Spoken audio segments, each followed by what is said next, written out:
सदन करहु अनुग्रह सोई बुद्धि राशि शुभ गुण सदन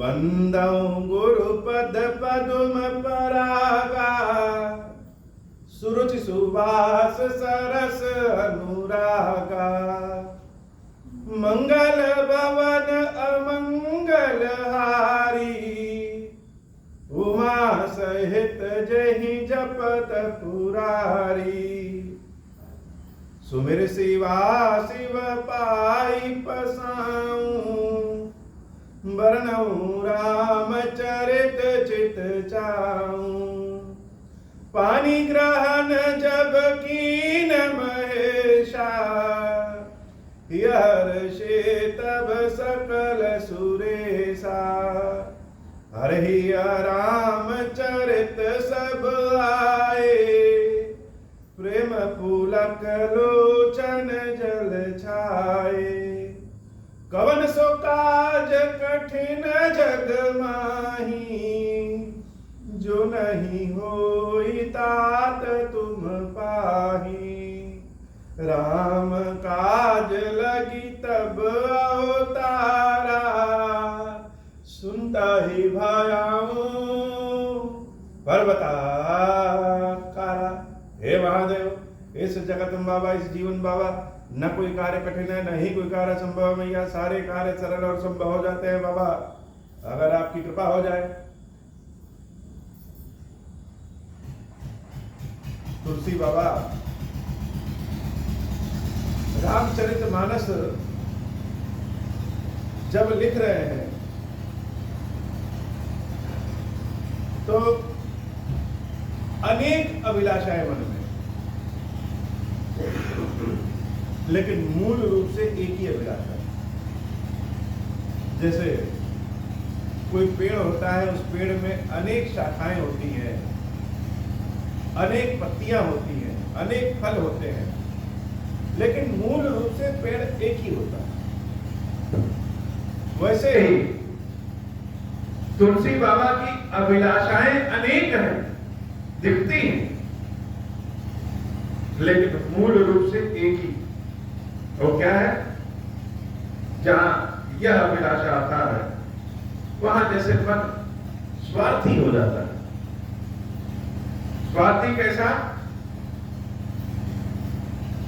कि हम जो चाह रहे हैं वह हो जाए, जैसा चाह रहे हैं वैसा हो जाए। तो तुलसी बाबा चाह रहे हैं कि यह उनकी जो रामचरितमानस है, लोग इसके बारे में, कुछ लोग कहेंगे अच्छा है, कुछ लोग कहेंगे बहुत बेकार है, कोई कुछ भी कहे, लेकिन अभिलाषा ऐसी है कि यह मानस लोगों का बहुत कल्याण करे। यह मानस हमारा बहुत प्रसिद्ध। यह अभिलाषा साधारण मनुष्य की भी, कोई जरूरी नहीं कि संत महात्माओं के अंदर यह अभिलाषा हो, साधारण मनुष्यों की भी यह अभिलाषा हो। कुछ लोग कुछ पेड़ लगाते हैं, कोई स्मारक बनवाते हैं, कोई दुकान खोलते हैं, तो उनकी इच्छा होती है कि यह हमारा पेड़ बहुत सुंदर और बहुत प्रसिद्ध हो, हमारा दुकान का ब्रांड बहुत आगे हो। यह इच्छा अभिलाषा जो है, यह व्यक्ति चाहे अनपढ़ हो, चाहे पढ़ा लिखा हो, चाहे साधारण मनुष्य हो, चाहे बहुत बड़ा संत महात्मा, इच्छा सबके अंदर है। भाव उसका एक जैसा, रूप उसका अलग अलग हो सकता है। बहुत लोगों की इच्छाएं समाज का कल्याण करती हैं, बहुत लोगों की इच्छाएं केवल अपना फायदा। ऐसे ही तुलसी बाबा बार बार कह रहे हैं कि हो सकता है कि मेरी कविता अच्छी ना हो, हमको लिखने ना आता हो, बहुत बुराइयां हो सकती है मेरी कविता में, लेकिन एक ऐसी अच्छाई है, उस अच्छाई में कोई बुराई ढूंढ ही नहीं सकता। और अच्छाई क्या?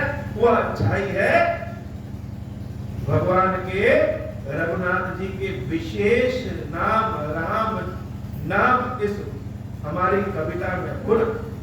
राम नाम में कोई बुराई हो ही नहीं सकती।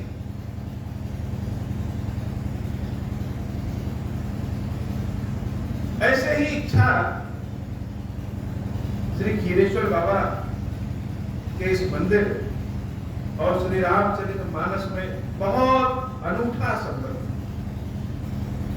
महादेव जी के स्वरूप को हम त्रयोदश ज्योतिर्लिंग मानते हैं, 13वां ज्योतिर्लिंग मानते हैं, और 13वां ज्योतिर्लिंग यह महादेव जी का अचल ज्योतिर्लिंग है। और इनकी स्थापना के बहुत पहले ही 13वां ज्योतिर्लिंग चल ज्योतिर्लिंग, जो कि साक्षात स्वयं श्री रामचरितमानस है, स्थापित हो। तो मानस और खीरेश्वर महादेव में बड़ा अटूट संबंध है। जैसे अब हमारी तुलना तुलसीदास जी से तो हो नहीं सकती, लेकिन हमारे जैसे साधारण व्यक्ति की भी यही इच्छा होती है, जैसे जो इच्छा तुलसी बाबा की। यह मंदिर ही मानस की कृपा से स्थापित है। अब जैसे बाबा तुलसी बार बार कहते हैं बहुत कुछ बुराई हो सकती है मेरी कविता में, लेकिन एक ऐसी अच्छाई है जो कि सारी बुराइयों पे भारी। प्रिय लागई तक सबहि मम भनित राम जस संग। यह कविता हमारी सबको इसलिए अच्छी लगेगी क्योंकि इसमें राम नाम का संग है। जैसे दारु विचारु की करे को वंदे मलय प्रसंग। जैसे चंदन की लकड़ी भी तो लकड़ी है, लेकिन जहां चंदन की लकड़ी रखी रहे, कोई कहेगा कि यह तुच्छ लकड़ी है, यद्यपि वह लकड़ी है फिर भी बहुत वंदनीय। तो यद्यपि मेरी कविता हो सकती है कि अच्छी ना बनी हो, फिर भी राम जी का नाम साथ में है, इसलिए बड़ी अच्छी। श्याम सुरभि पै बिसत अति गुणद करहि सब पान। अरे गाय चाहे कितनी भी काली हो, भले एकदम काली, लेकिन उसका दूध उतना ही गुणकारी होता है जितनी की गोरी गाय का। गिरा ग्राम सिय राम जस गावहि सुनहि सुजान। गंवारू भाषा में होने के बाद भी हमारी यह रामचरितमानस लोग बड़े चाव से गाएंगे और सुनेंगे। तुलसी बाबा की दूरदर्शिता देखिए। मानस बहुत ज्ञानियों के लिए अथाह रस है। मानस मध्यम ज्ञानियों के लिए, भक्तों के लिए एक खजाना है। मानस गंवारों के लिए, छोटे लोगों के लिए जिनको बहुत अलंकार छंद रस नहीं पता है, उनके लिए, गवैयों के लिए भी एक अमृत है।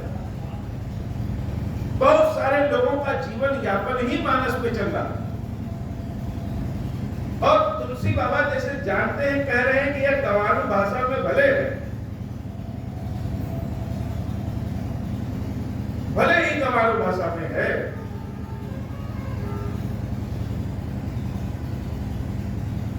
लेकिन यह बड़े चाव से गाया और सुना जाएगा, बड़े चाव से।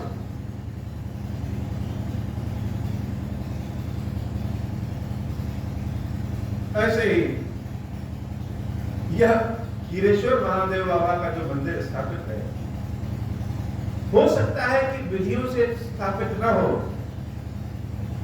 हो सकता है कि वास्तु के हिसाब से स्थापित न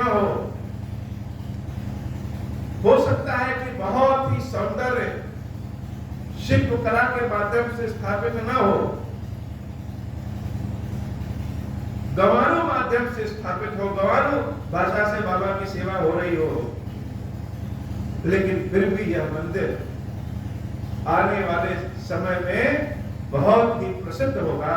और प्रसिद्ध ऐसे नहीं होगा, बहुत सारे लोगों के लिए कल्याणकारी। अगर मानस आज के समय में संस्कृत में रहे तो हर व्यक्ति तो नहीं समझ सकता, और श्री रामचरितमानस एक ऐसा ग्रंथ है कि अनपढ़ से अनपढ़ व्यक्ति को भी कहिए तो कोई ना कोई एक आध चौपाई तो उनको याद होगा, कुछ नहीं याद होगा तो मंगल भवना मंगल हारी याद होगा। जैसे राम जी की भक्ति का पर्याय है श्री रामचरितमानस, राम जी की भक्ति का, राम जी को जानने का साधन माध्यम है श्री रामचरितमानस, और राम जी तक पहुंचने की सीढ़ी है श्री रामचरितमानस। ऐसे ही है श्री खीरेश्वर महादेव मंदिर। हो सकता है यहाँ पे बड़े बड़े मंत्रों का जाप न होता हो, विधिवत रुद्राभिषेक आदि अनुष्ठान न होता हो, लेकिन यह साधारण लोगों का मंदिर या किसी संत,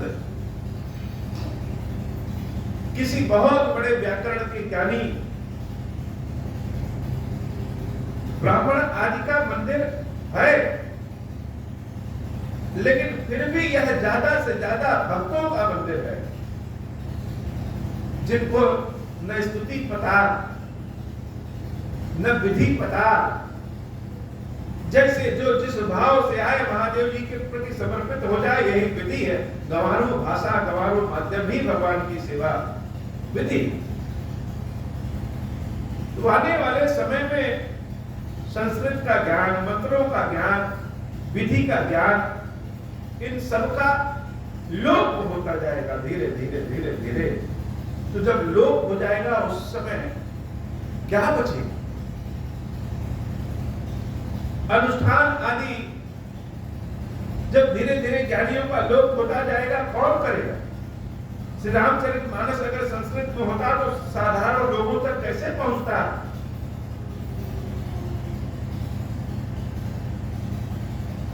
हर चीज अशुद्ध है, मन अशुद्ध है, भावना अशुद्ध है, व्याकरण अशुद्ध है, जिन सामग्रियों से महादेव की पूजा करिए वह अशुद्ध है। कलयुग है, कलयुग में तो हर चीज अशुद्ध है। इस अशुद्धि के जमाने में एक ही चीज शुद्ध है, वह है भगवान का नाम। भगवान का नाम शुद्ध है, उसमें कोई मिलावट नहीं। ऐसे ही इस खीरेश्वर महादेव मंदिर में जो भक्त, वो जानकार हो या न जानकार हो, आकर के बाबा को जिस भी किसी विधि से प्रणाम करेंगे, सेवा करेंगे, वह भाव शुद्ध होगा, वह ओम श्री राम का मंत्र शुद्ध होगा। ऐसी इस मान्यता है इस मंदिर की। तो श्री रामचरितमानस और खीरेश्वर महादेव मंदिर में बहुत समानता है। बहुत लोग देखते हैं, कहते हैं कि सेवा अभिषेक जीन्स पहन के नहीं करते, सेवा अभिषेक सिले हुए कपड़े पहन करके नहीं करते। लेकिन आज के इस जमाने में जब व्यक्ति स्वयं बहरूपिया हो गया है, बहरूपिया का मतलब अनेक रूप धारण करने पड़ते हैं कि कहीं गए तो वहां कोट पैंट की आवश्यकता है, कहीं गए तो वहां स्पोर्ट शूज की आवश्यकता है, कहीं गए तो वहां धोती की आवश्यकता है। आदमी एक ही है, लेकिन जीने खाने के लिए, भगवान की भक्ति के लिए, समाज में चलने के लिए, शिक्षा पढ़ाई के लिए, वर्तमान समाज में जीने के लिए उसको अनेक रूप धारण करने पड़ते हैं। राम जी जब कृष्ण के वेश में द्वापर में आए तो उनका व्यवहार, उनका वेश, उनका कपड़ा पहनने का तरीका त्रेता युग वाला नहीं था, वह तो द्वापर युग का था। भगवान को भी समय के हिसाब से अवतार लेते समय यह ध्यान रखना पड़ता। तो समय ही ऐसा है कि आदमी कितना रूप बनाए, इसलिए जो रूप है उसी रूप में भगवान के प्रति समर्पित हो जाए। कलयुग में कोई भी चीज शुद्ध नहीं, केवल भगवान का नाम ही शुद्ध है, उसी नाम के सहारे जीवन व्यतीत होता है। तो जैसे तुलसी बाबा की इच्छा है कि हमारे यह मानस बहुत प्रसिद्ध हो, और प्रसिद्ध नहीं कल्याणकारी हो। तुलसी बाबा से किसी ने पूछा कि मानस लिखे क्यों? तुलसी बाबा बड़े आनंद के भाव में कह रहे हैं कि अपने सुख के लिए। पहले तो मानस इसलिए लिए लिखे कि अपने सुख के लिए, हमको सुख हो, स्वांतः सुखाए, उसके बाद जन कल्याण के। ऐसे ही है श्री खीरेश्वर महादेव का मंदिर, पहले तो मेरे सुख के लिए, उसके बाद जगत कल्याण के लिए। तो जिस प्रकार से काली गाय का दूध भी बड़ा उपयोगी होता है, वैसे ही यह हमारी रचना मानस बड़ी उपयोगी हो। मणिमाणिक मुक्ता छवि जैसी, अहिगिरि गज सिर सोहन कैसी, नृप किरीट तरुणी तनु पाई, लाई सकल शोभा अधिकाई। जैसे कोई मोती हो, कोई मणि हो, कोई आभूषण हो, वह सांप के मस्तक पर, पर्वत के ऊपर या हाथी के मस्तक पर उतनी सुंदर नहीं लगती, उतनी व्यवहारिक नहीं होती जितनी कि राजा के मुकुट में वह ज्यादा सम्मान पाती, या किसी युवा स्त्री के शरीर का श्रृंगार बनकर के वो ज्यादा सम्मान पाएगी। वैसे ही तैसे ही सुकवि कवित बुद्ध कहाई, उपजहि अनंत अनंत छवि लहाई, भगति हेतु विधि भवन बिहाई, सुमिरत सारथ आवति धाई। उसी तरह ये जो बुद्धि वाले लोग हैं वह कहते हैं कि कविता तो कवि के हृदय में उत्पन्न होती है। उपजहि अनंत अनंत छवि लहाई, कविता कहा? कविता तो कवि के हृदय में उत्पन्न होती है, लेकिन उसका उपयोग न जाने कहां कहां होता है। जैसे किसी कवि ने भगवान का भजन लिखा तो उसके हृदय में भजन उत्पन्न हुआ, लेकिन उस भजन का उपयोग भक्त भगवान को प्रसन्न करने के लिए न जाने कितने भक्त करेंगे। भगत हेतु विधि भवन बिहाई, सुमिरत सारथ आवति धाई। जैसे मणि आदि उत्पन्न भले सर्प से, पर्वत से होती हो, लेकिन शोभा ज्यादातर राजा के मुकुट पे पाती है, वैसे ही कविता कवि के हृदय से उत्पन्न भले होती है, लेकिन शोभा तो भक्तों के माध्यम से पाती है। भगवान के भजन में भक्त लोग जब कवि की लिखी हुई कविता पढ़ते हैं, स्तुति पढ़ते हैं, तो वहां शोभा पाती है। रामचरित सर बिनु अनवाए, सो सम जाई न कोटि उपाय, कवि कोविद अस हृदय विचारी, गावहि हरि जस कलिमल हारी। जब तक स्नान नहीं करेंगे, शुद्ध नहीं होंगे, उस तरह से एकदम ढोल बजा के तुलसी बाबा कहते हो। भले अनेक शास्त्र ग्रंथ लिखा गया है, लेकिन यह जो समय है वह रामचरित मानस का समय है, इसलिए सरस्वती जी दौड़ी चली आती है मानस में। और जो कोई भी शुद्ध होना चाहता है, जब तक इस मानस के सरोवर में न डुबकी लगाए, तब तक शुद्ध नहीं हो सकता। वैसे ही हम भी कहते हैं। महादेव के अनेक मंदिर हैं संसार में, सब शुद्ध, सब कल्याणकारी, बाबा के अनेक रूप है वो। लेकिन यह जो कलयुग का समय है ना, इसमें खीरेश्वर बाबा के दर्शन के बिना शुद्धि हो ही नहीं सकती। इन्हें प्राकृत जन गुण दाना, सिर धुनि गिरा लगत पछिताना, हृदय सिंधु मति सीप समाना, स्वाति शारदा पाई सुजाना। जब बर शैबर बारी विचारू, होई कबित मुक्ता मनि चारु, मंगल भवन अमंगल हारी, उमा सहित जेहि जपत पुरारी, जुगति वेद पुनि पोहाई, रामचरित्र बरताग, पहिरहि सज्जन विमल उर, शोभा अति अनुराग, मंगल भवन अमंगल हारी, उमा सहित जेहि जपत पुरारी, जय जन में कलिकाल कराला, कर तब बायस वेश मराला, चलत कुपंथ वेद मत छाड़े, कपट कलेवर कलिमल भाड़े, वंचक भगत कहाई राम के,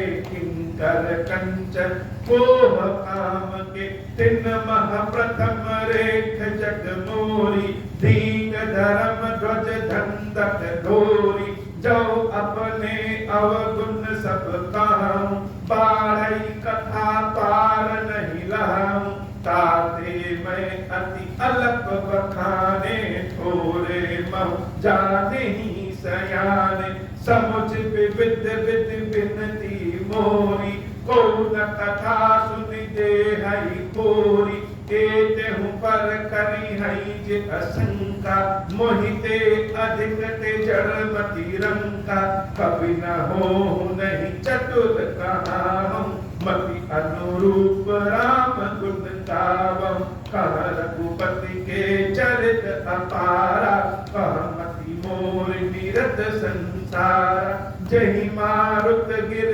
मेरु उड़ाई, कहूँ तूल कहि लेके माई, समुझत अमित राम प्रभुताई, करत कथा बन अति कदराई, मंगल भवन अमंगल हारी, उमा सहित जेहि जपत पुरारी, मंगल भवन अमंगल हारी, उमा सहित जेहि जपत पुरारी। तुलसी बाबा रामचरितमानस लिखने में अपने बारे में बताएं। तुलसी बाबा अपने बारे में कहते हैं, यह कलयुग है और कलयुग में कोई भी चीज शुद्ध नहीं होगा, जे जन्मे कलिकाल कराला, कर तब बारिश देश पड़ा। इस कलयुग में जो जन्म लिए हैं उसमें कार्य तो उनका कौवे का, लेकिन वेश हंस का बना के ऊपर से बड़े सजरे सजे सवरे रहेंगे, लगेगा कि एकदम साक्षात नारायण ही प्रकट हो गए। वेश तो उनका हंस की तरह है, बातें बड़ी बड़ी, ज्ञान बड़ा बड़ा, लेकिन जो उनका कार्य है वह कौवा की खाना, गंदगी खाना, मुर्दा खाना, चालाकी दिखाना, चलत उपंथ वेद मत छाड़े, दूसरों से शास्त्रों की बात करेंगे लेकिन स्वयं बिना शास्त्र के चलेंगे, कुपंथ पे चलेंगे, कपट कलेवर कलिमल भाड़े, मन में सदैव छल कपट भरे रखेंगे, वंचक भगत कहाई राम के। कहानी में तो कहेंगे कि बाबा के सेवक हैं, राम जी के भक्त हैं, बहुत जाने वाले, लेकिन किंकर कंचन कोह काम के, भीतर से महा आलसी, लालची, क्रोधी, कामी, सब कुछ। कलयुग में ऐसे लोग बहुत हैं जो ऊपर से तो एकदम साक्षात नारायण दिखेंगे लेकिन अंदर से रावण। ऐसे जितने लोग कलयुग में हैं, उन लोगों में सबसे पहला नाम मेरा। बाबा कहते हुए संकोच भी नहीं कर रहे हैं। आज लोग तुलसीदास जी पे बड़े अपेक्ष कर रहे हैं, उल्टा सीधा बाबा को कहते हैं। वो क्या कहेंगे? आसमान पे थूकने का मतलब अपने ऊपर ही उड़े देना। तुलसी बाबा अपने बारे में जैसे स्वयं बता दिए, कलयुग में जैसे ऐसे लोग पाखंडी जिनको कहते हैं, जब अपने अवगुण सब कहूं, बाढ़ई कथा पार नहीं लगा, दिन प्रथम रेख जग मोरी, दीन धर्म धंधक डोरी, जैसे पाखंडी कहते हैं। पाखंडी कौन? ऊपर से हंसों की तरह, अंदर कौवा की तरह। ऊपर से बड़ा ज्ञान उपदेश शास्त्रों की बात और अपने एकदम लालची। तो ऐसे लोगों में पहला नाम मेरा है, पहला नाम मेरा है। और अगर हम अपना अवगुण कहने लगेंगे तो यह मानस हमारी बहुत बड़ी हो जाएगी। इसलिए जो बुद्धिमान लोग हैं वो कम में ज्यादा समझ जाते हैं, मेरे बारे में ज्यादा समझ जाए, लिख कम रहे। हो सकता है कि मेरे अंदर बहुत बुराई हो, लेकिन मेरी इस कथा में कोई बुराई नहीं होगी। और जो लोग मेरी बुराई को देख करके इस कथा को बुरा कहेंगे वह मुझसे भी ज्यादा बुरे। सत्य बात है। हो सकता है मेरे अंदर बहुत बुराई हो, क्या सकता है, ही है, बहुत लालची पाखंडी है, लेकिन मेरी सेवा पूजा, मेरे इस मंदिर, मेरे इस भगवान, मेरा बाबा खिलेश्वर महादेव में कोई कहे कि बुराई है तो हमसे ज्यादा बुरा तो वह लोग खुद ही, हमसे ज्यादा बुरे हैं। जैसे पर्वत बहुत विशाल होता है, बहुत भारी, और जो तूफान चलता है, हवा चलती है, आंधी चलती है, वह पर्वत के मुकाबले बहुत हल्की होती है, लेकिन फिर भी क्या करती है, वह आंधी चलते चलते चलते चलते पर्वत के ऊपर जो घास पेड़ पौधे जमा रहते हैं उनको गिरा देती है। वैसे ही भगवान खिलेश्वर महादेव अनंत कोटि छवि धाम के हैं, उनकी सेवा मेरे बस की बात कहां है, लेकिन फिर भी सेवा करते करते करते करते भगवान का मन अपने भक्तों पे डोल ही जाता है। ऐसे ही रामचंद्र जी के चरित्र के बारे में, कथा के बारे में हम कहां कह पाएंगे, लेकिन जैसे हवा धीरे धीरे चलते चलते घास फूस पेड़ पौधों को गिरा देती है, वैसे ही भगवान के अनंत गुणों की कथा कहते कहते कहते कहते राम जी प्रसन्न हो ही जाते। समुचत अमित राम प्रभुताई करत कथा मन अति कथाई। भगवान की प्रभुता तो बहुत बड़ी है और हमारी मित्रता एकदम समाप्त है। और हम क्या, चलो मान लिया तुलसीदास नहीं कह पा रहा है, मान लिया हम नहीं कह पा रहे हैं, लेकिन हम क्या, सरस्वती जी भी, शेषनाग जी भी, शंकर जी भी, ब्रह्मा जी भी, शास्त्र वेद पुराण अनेक लोग भी तो नेति नेति कह देते हैं भगवान के बारे में कि अब और, लेकिन हम नहीं कह सकते। तो हम भले ना भगवान की प्रभुता के बारे में संपूर्ण वर्णन कर सके, लेकिन हम क्या, कोई भी तो नहीं कर पाता। सारद शेष महेश विधि आगम निगम पुराण नेति नेति कही जासु गुण करहि निरंतर गान। नेति नेति कहते रहते, इसका मतलब अभी और है, अभी और है, अभी और है, अभी और है, और निरंतर गान चलता रहता है भगवान का। वैसे ही हो सकता है मुझसे बाबा आपकी सेवा पूजा ना हो पा रही हो, लेकिन किससे हो पाती है? अपनी सेवा पूजा पे भरोसा नहीं है, महादेव के कर्मों पे भरोसा। हमारे कर्मों का लेखा जोखा लेकर के बैठ जाएंगे तब तो आपके बगल में बैठने का स्थान भी नहीं मिलेगा, लेकिन आपके बगल में अगर स्थान मिला है तो यह आपकी करुणा का फल है, करुणा की दया का, कृपा का फल है। यह भगवान आपकी कृपा का फल।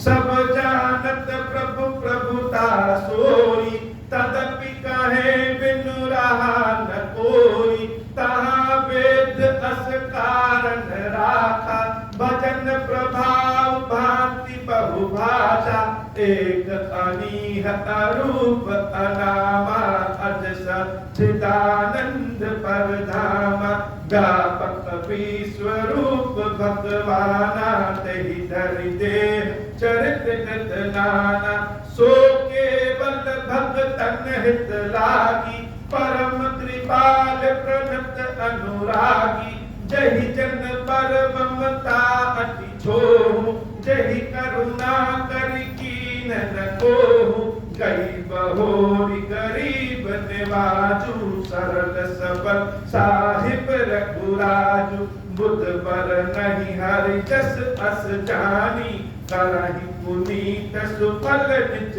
बानी तही बल में रघुपति गुण गाथा कहीं नाई राम पद माथा मुनिन प्रथम हरि कीरति गाई तही मग चलत सुगम मोहि भाई मंगल भवन अमंगल हारी उमा सहित जहि जपत पुरारी मंगल भवन अमंगल हारी उमा सहित जहि जपत पुरारी अति अपार जे सरित पर जौ नृप सेतु कराई चढ़े पिपीलकौ परम लघु बिनु श्रम पारहि जाई।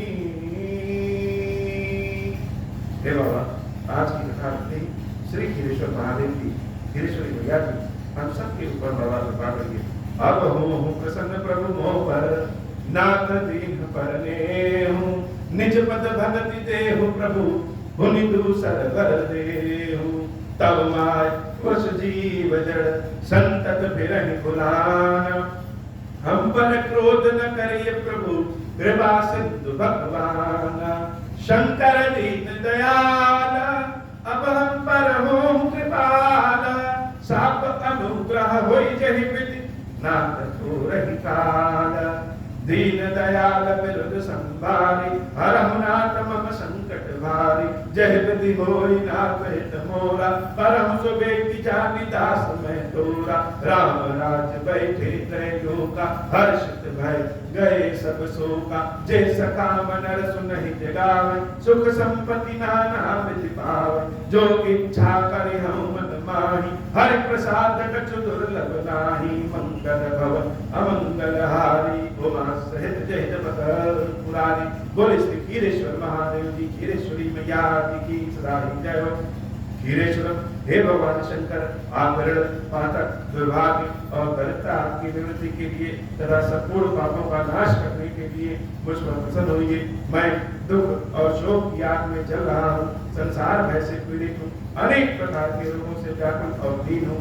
खीरेश्वर मेरी रक्षा कीजिए। देव देवेश्वर सबको निर्भय कर देने वाले महादेव जी मेरी की हुई इस पूजा को आप माता पार्वती जी के साथ स्वीकार करिए, ग्रहण करिए, मेरा मंगल करिए। महादेव ओम श्री राम।